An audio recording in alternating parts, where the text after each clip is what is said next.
All right, welcome back to the Glory Podcast, and this episode is what's happening at Glory, and again, just trying to get out as much information to everyone as we can, and keep everyone informed about things that are going on within our church and our church family. And today we have Philip Williams, our youth pastor, with us. So welcome, Philip. I appreciate it, Randy.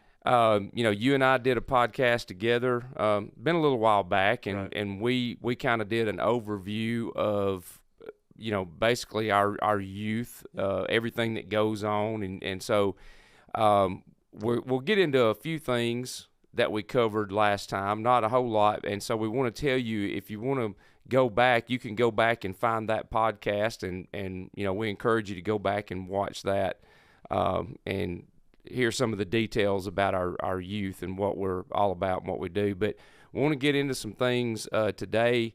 I know you've kind of got some things planned out to talk about, but we're really wanting to look at kind of a recap of the year, with everything in our youth, and so let's jump into that and kind of let you start talking about some of the things, some of the highlights of the year. Okay, yeah.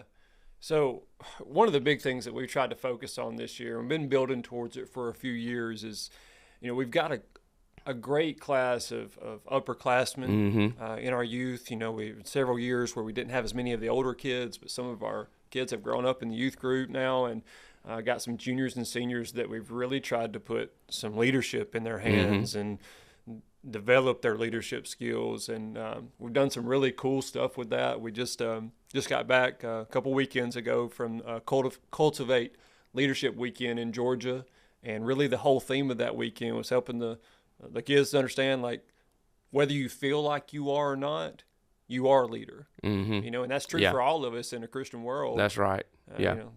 God's called us with our gifts and our abilities to use them for His kingdom, and so you're a leader, and somebody's watching you in some way, and that's especially true in our youth group. And but we've been building that, and that was a great weekend for us, and the kids had a great time together, and really showed out, in my opinion. I think they, you could tell they were from Glory, and I was really proud of them. And but one thing we've done with that inside this year is I've tried to give them ownership of our youth group. And so just not long ago, we did a 6-week small group in Galatians, and we had 2 girls together to do a small group. They would lead the small group themselves. I wouldn't even be in the room. Meg wouldn't even be in the room. And then we had another set of 2 girls that did it together, and then 2 sets of guys groups. So we had 4 small groups where our own students were teaching and leading our own students. And because we're trying to develop them, because pretty soon they're going to be the teachers and leaders of our church. Right. And we've got a great group of kids that are doing that. And of course, I would set up a template, and we would work through it together and talk about the scripture beforehand. And so they had something to go with. But the kids really responded to that. The younger kids were able to open up a little bit more than they do with a 38-year-old bald dude.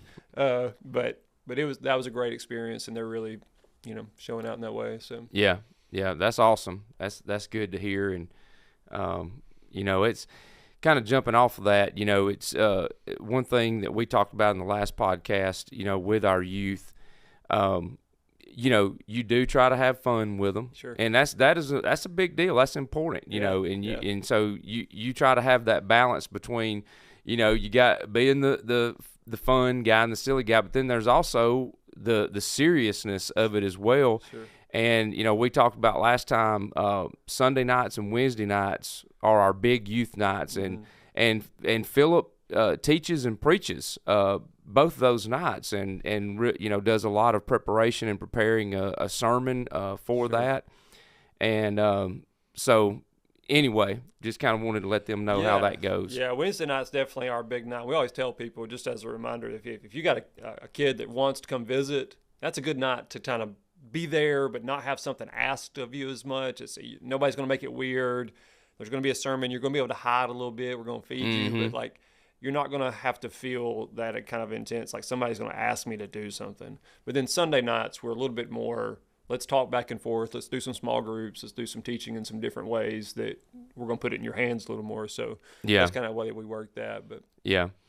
One of the things that we talk about all the time with our staff here is, really the definition of success, what that looks like, in a church setting and in ministry. And, a lot of times in church settings, we get caught up in numbers, and we do count here, and the reason for that is because we're looking at possible campus expansion, so we're trying to figure out numbers and all, right. And we do count, but it's more than about how many are showing up, which we want as many as possible to show up. But those are souls. But kind of give us your definition of success as far as the youth group is concerned. Oh, this is easy. My number one definition of success for them is that they take ownership of their own faith. Yeah.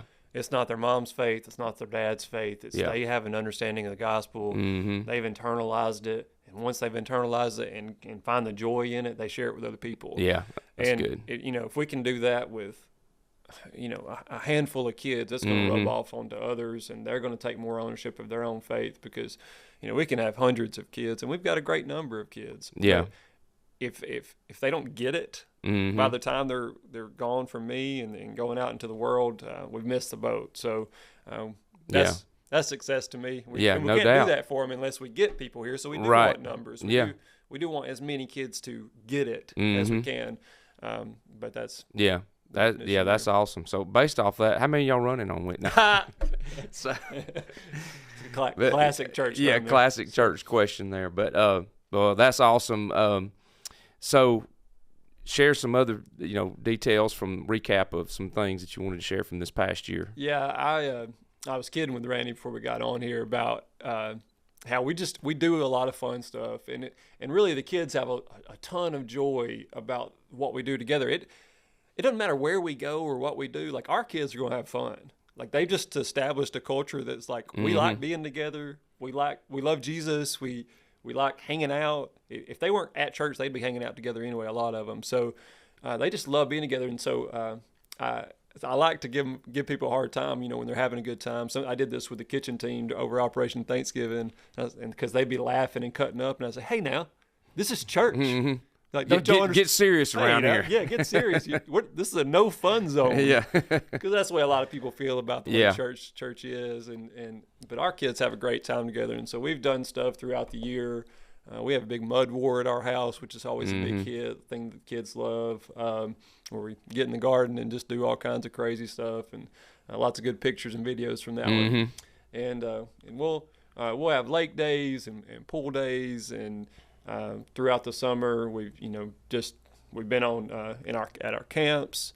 Went to Infuge this past summer and was on mission while we were there. But we took our biggest number of kids we've ever taken to that. We had 60 plus kids go with us, and they all had a great time, but focused on the Lord when it was time. And the thing that no matter what we're doing, the beautiful part about our youth group really is, it's like I'm watching us right there alongside other youth groups, and our kids just love each other, and they do have this joy that I know comes from Jesus about being together, and so it's a beautiful thing. It is, yeah. And it's I'm not around the youth a whole lot,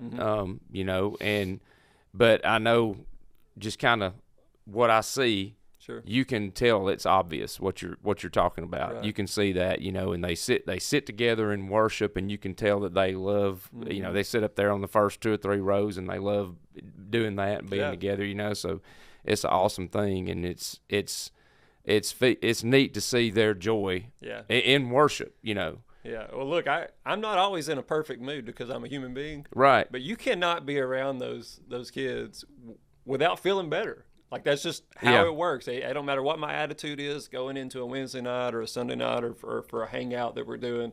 I'm going to be in a better mood when I leave, and so it's really contagious. And a good culture thing we've got going on. Yeah, that's wonderful.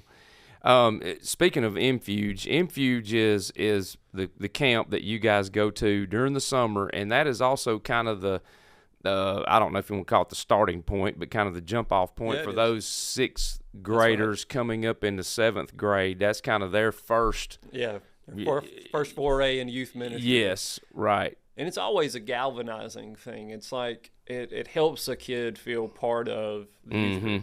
You go away together for a few days. Some of those kids, the first time they've been away from home without their parents for a little while. And we give them a little bit of freedom, and that scares them a little bit at first and scares some mom and dads. But our older kids really bring them in and take care of them. And but it's always a thing that moves them from I'm a kid to I'm a youth group. Yeah. So it's a big week, and so we always like to encourage our sixth graders coming up to do so. Yeah. We're very thankful for our church family and our church leadership who had the insight and really wanted to invest in our young people. And so if you don't know, we have a youth space upstairs in our back, what we call the education wing, and it's a great space. It is very fortunate. Very fortunate. It's wonderful, and so we're very thankful that the church was willing to invest in that. And so it's a great thing to have that space up there.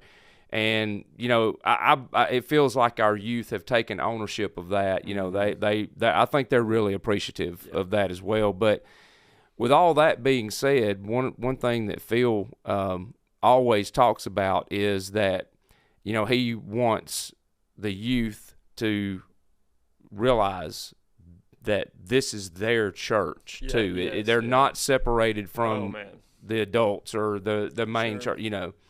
So you want to speak on that for a minute? Yeah, we always try to reemphasize this, and this is why we strategically, on purpose, do things that are church-wide. Our kids were all into the Operation Thanksgiving. Last week, our kids are serving with our adults and with our senior adults, and you can find them in rooms peeling potatoes and setting up and doing those things. And if we've got something going on here at church, they're going to be a part of it, and we're going to find strategic ways to say, well, yeah, you might not can do this job, but you're going to do this job, and you're going to be right alongside somebody. Our students are serving at VBS, some of them as teachers, some of them as helpers, some of them as runners. They're just going to be in the mix because we never want it to be, like you said, our space is upstairs and as far back in the church as you can get, but that's not a church unto itself. Our church is one body of believers that's multi-generational, and I hope our adults understand that those students matter and their opinion matters as much as the adults, and they're to be heard, and because we give them space to say and to do and to be involved, and we're on purpose about that. We do our adult worship with our youth worship sometimes on Wednesday nights. Sometimes Adam will teach that, and sometimes I'll teach that, and we'll just try to, our youth band plays on Sunday morning because we want them to know that, they're part of the church and their efforts are appreciated too. So so we just try to be strategic about those things. Yeah, that's good. Any other things that you wanted to touch on as far as recap? Kind of as we're wrapping up the year, this year, we've really tried to make December about some serving opportunities, and so we got some stuff coming up. We're going to do some caroling in some nursing homes. Not this Sunday night, but the next Sunday night, and just really try to spread the joy of Jesus in those places where folks can be lonely this time of year. And then we're going to serve with the Salvation Army. We got some folks that are kind of attached to that on a Wednesday night, the 13th, for a couple hours. Going to kind of hit all the spaces in Jasper where we do that and spread our kids out and do that. So just trying to be strategic about some of those things. And then we, of course, doing the Christmas thing and having some hangouts right there before Christmas. And so it's going to be a beautiful time. The kids like serving together, and I think they sometimes have more fun on those service opportunities than they do even when we go out for the fun activities. 'Cause, like I said, they just have a joy being together, and it's fun to serve the Lord. Yeah, that's right. Well, it's exciting to think about, I just kind of thinking through, envisioning some of the faces of our youth, and just seeing and just thinking about the future, and things that they're going to do and the way the Lord's going to work through them. So, but man, appreciate you and Meg and, y'all's heart for what you're doing. And, it's obvious that y'all really do have true joy in what you're doing. And so we're very thankful for you guys. So if you are listening to this or watching this and you have a youth age person living in your home and you would like to get them involved in the youth group, we would love to have them. So y'all come on, and we appreciate you listening and viewing this Glory podcast. We have our services on Wednesday night at 6 o'clock, Sunday morning at 9 and 10:30, and then our youth also have a service on Sunday night at 5 o'clock if you want to be involved in that. So appreciate you viewing and being with us, and that's what's happening at Glory.